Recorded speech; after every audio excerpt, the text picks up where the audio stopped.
Hey guys, I'm drinking tea again, green tea this time, and I wanted to talk about something that I've been reading about for a while. And I went to school for cinema and directing and producing. That's my title, and I have a master's degree in screenwriting. So of course I'm very interested in cinema overall. So one subject, one theme, thing that has been happening that interests me a lot because it makes you think a lot is the issue, the controversy, if you will, about The Birth of a Nation, the movie by Nate Parker, practically a newcomer. I mean, he has done a few things in acting and directing, but nothing as big as this. His movie was, I think, is one of the best, the one that people have paid the most at the Sundance Film Festival. And as you may know, the Sundance Film Festival pays it's great for newcomers to show their art, to show their things, in order to sell them to bigger studios, in order to get recognized and to have a big release date and to reach a lot of people. So The Birth of a Nation was a big deal in Sundance, the last Sundance Film Festival, and it was really well sold. I think it's I don't remember the studio that bought it, but is it Fox Searchlight or Paramount? I'm not sure. I'm going to look for that. But the point about that is not exactly who bought it, but who made it, and that was Nate Parker. And the problem with Nate Parker right now, let's see, Fox Searchlight is the distributor company. And yeah, the issue with that is that Nate Parker has been, was embroiled in a scandal which let's see. He and his friend, who co-wrote the screenplay for The Birth of a Nation, were accused by a woman of having raped her.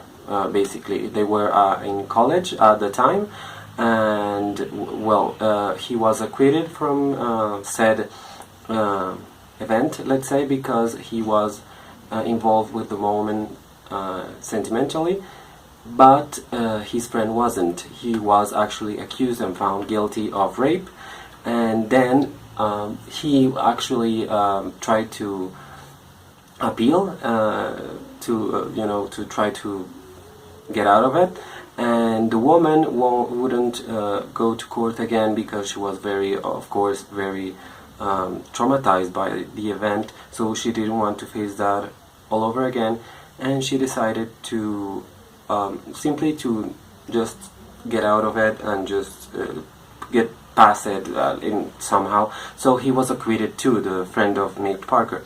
And years later, she said that she had been very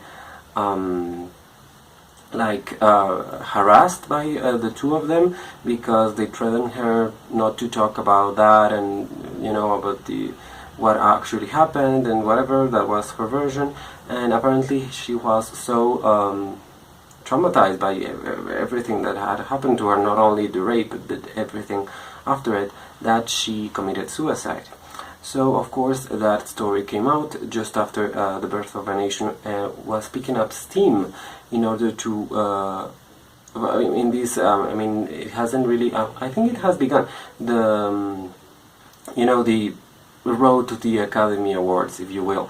The Academy season, the award season, sorry, has begun. Normally begins with Cannes and with Venice, and then goes on with Toronto, and then in December it just explodes because every single guild in the United States give out their awards. So The Birth of a Nation was really well appreciated. Nate Parker had been invited in for the Academy, not even having been nominated or anything. So that controversy hit him hard, because now people don't even know if they should go and see the movie or not. The movie is about a revolt, a slave revolt that happened in, I think it was North Carolina. In 1831 in Virginia. Sorry, not North Carolina. It was in Virginia. and it was about a slave revolt in which they killed a number of white people, and it was the first time that like black people like said we won't take it anymore, we're tired. And it's a great story because although it's very violent, and apparently even children were killed in the actual revolt, it depicts something that is very important right now, and with all the racial issues going on in the United States. So it's a very important film right now because it talks about a narrative that is very important for people in the United States and actually all over the world. But the thing is, can you separate the art of the artist? Many people say, for example, in favor of seeing the movie, that the movie is not only Nate Parker's. I mean, he is like the actor, director, screenwriter, producer, everything. But of course there are many other people in the movie, like in various departments, the other actors, etc., etc. And of course the movie, the tale has to be told, and it's very important for many people. So many people say that and say in favor of the movie that it has been an effort of many people, and you shouldn't, and it's a very important film, and so you shouldn't like shun away from it. However, there's the fact that many people are like, okay, I cannot see a movie done by a rapist, or someone that has gone through the law and and hasn't apologized. And many people are very hurt by that, and it's the fact that he hasn't apologized for anything. Not, I mean, maybe he didn't do it, he didn't rape the woman, but he hasn't apologized for his behavior all along, even at that time, because he was involved in some way or another. Maybe he did not rape her, but maybe he knew who raped her. I mean, his friend was found guilty.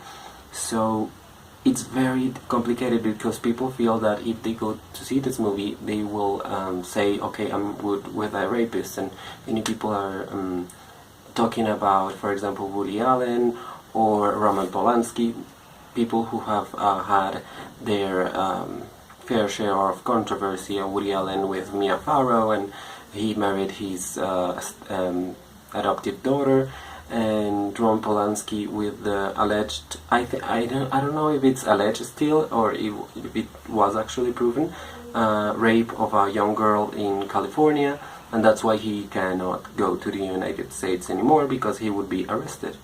So I think it's very interesting. I just mentioned this. I personally think that I will see the movie because I think it's very important. I have heard of a couple of reviews, and apparently the movie is very, very harsh.